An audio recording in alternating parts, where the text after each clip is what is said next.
तो स्टेशन पे पहुंच के मैंने देखा कि ये भाई साहब कुत्तों से फ्रेंडशिप करने की कोशिश कर रहे थे, लेकिन कुत्तों ने मना कर दिया। भाई ये लोग किसी की आंखें निकाल कर गोटियाँ खेल रहे थे। भाई ये भाई साहब भी मेरी तरह ही ट्रेन का इंतजार कर रहे थे। ट्रेन के अंदर मैं इतना बोर हो रहा था कि मुझे खुद की शक्ल देख कर ही टाइम पास करना पड़ा। फिर चैन खींच कर ट्रेन से उतर कर मैं निकल गया टैक्सी स्टैंड की तरफ, जो कि वहाँ से थोड़ी ही दूरी पर था। टैक्सी में बैठते ही ड्राइवर ने कार से रेस लगाने की नाकाम कोशिश की। अब आप सोच रहे होंगे कि मैं जा कहाँ रहा हूँ, तो आइए खुद ही देख लीजिए। जी हाँ, बागेश्वर धाम के बारे में बहुत सुना था, तो मैं आ गया बागेश्वर धाम। इसी प्रवेश द्वार से ऊपर मंदिर तक जाने का रास्ता शुरू होता है। ऊपर मंदिर तक जाने के लिए आपको सीढ़ी नुमा रास्ता मिलेगा।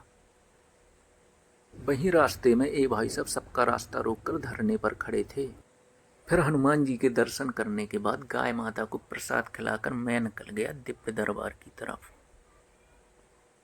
तो बागेश्वर धाम का यही वो दिव्य दरबार है जहाँ के पीठाधीश्वर पंडित श्री धीरेन्द्र कृष्ण शास्त्री लोगों की समस्याओं का पर्चा बनाते हैं और उनके निराकरण के बारे में बताते हैं। लोग जब घूमते घूमते थक जाते हैं तो यहाँ पर आराम करने के लिए आ जाते हैं। दिव्य दरबार की कैपेसिटी काफ़ी बड़ी है।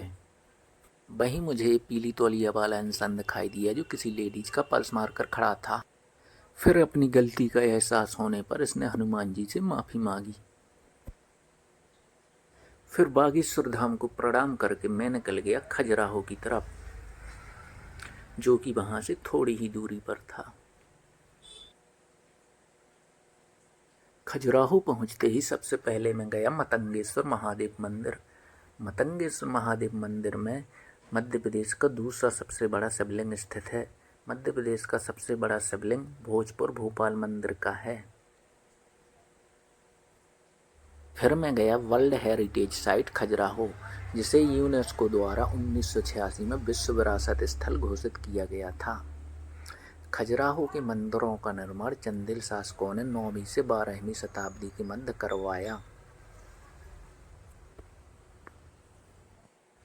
ये भीड़ आप कंदरिया महादेव मंदिर की देख रहे हैं, जिसका निर्माण चंदेल शासक धंगदेव ने करवाया था।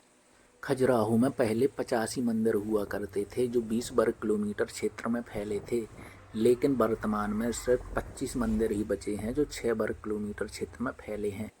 वहीं मुझे कुछ जापानी लोग दिखाई दिए जिनको एक इंडियन गाइड हिंदी भाषा बोलकर अंग्रेजी में कुछ समझा रहा था।